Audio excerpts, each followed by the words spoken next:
এইচএসসির অবশিষ্ট পরীক্ষা বাতিল করেছে সরকার। মূল্যায়ন কিভাবে হবে তা পরে জানানো হবে।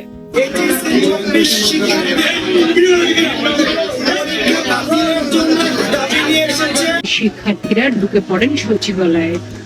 দাবি এইচএসসির সমমানের বাকি থাকা পরীক্ষাগুলো বাতিল করতে হবে।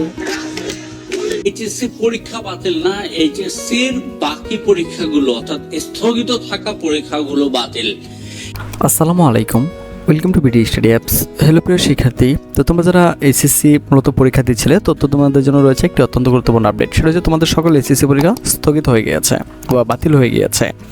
তো এখন যেটা করতে হবে সেটা হচ্ছে তোমাদের কার পরীক্ষা দিতে হবে না, তো এই কোন কোন বিষয়ে তোমরা অটো পাস পেয়ে যাবে তো সেটা তোমাদেরকে দেখিয়ে দিচ্ছি। তো তোমাকে প্রথম থেকে শেষ পর্যন্ত দেখো, তো আশা করি সম্পূর্ণ বিষয়টি বুঝতে পারবে।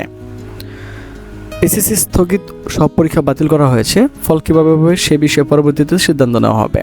আজ মঙ্গলবার 20 আগস্ট বিকেলে 4:45টার দিকে আন্তঃশিক্ষা বোর্ড সমন্বয় কমিটির সভাপতি ও ঢাকা শিক্ষা বোর্ডের চেয়ারম্যান অধ্যাপক তপন কুমার সরকার দ্য ডেইলি ক্যাম্পাসকে বিষয়টি নিশ্চিত করেছেন।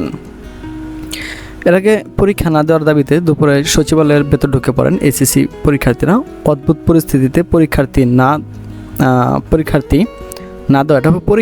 না দেওয়া দাবি জানিয়ে তারা বলেন এর মধ্যে কয়েকটি বিষয়ে পরীক্ষা হয়েছে, তার ভিত্তিতে পরীক্ষার ফল প্রকাশ করতে হবে। কারণ হিসেবে আন্দোলনের অনেক পরীক্ষার্থী আহত এবং পড়াশোনায়ও ক্ষতি হওয়ার কথা উল্লেখ করেন তারা।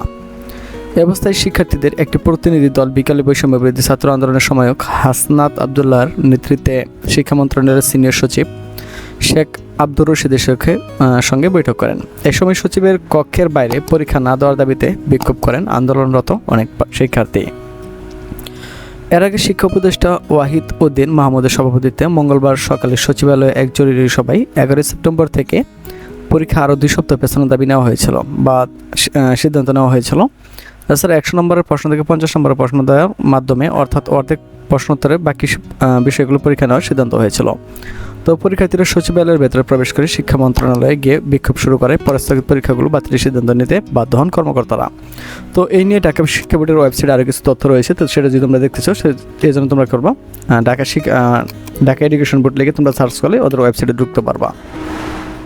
তো এখানে আসার পর তোমরা যদি দেখো যে এসএসসি কর্নার যেটা রয়েছে, তো আমরা এখানে যদি চলে যাই তো আমরা দেখতে পারবো যে তারা হয়তো এখানে কিছু আপডেট দিয়ে দিয়েছে। এই দেখো, এসএসসি সমমান্য পরীক্ষা 2024 স্থগিত পরীক্ষা সমূহ বাতিল প্রসঙ্গে তো আমরা একটু ডাউনলোড করে নিই। একটু সময় দাও, কারণ এটা যেহেতু হচ্ছে যদিও আমার প্রচুর স্পিড, কারণ আমার এখানে ওয়াইফাই রয়েছে, তো একটু সময় দাও, এটা ওপেন হয়ে যাবে।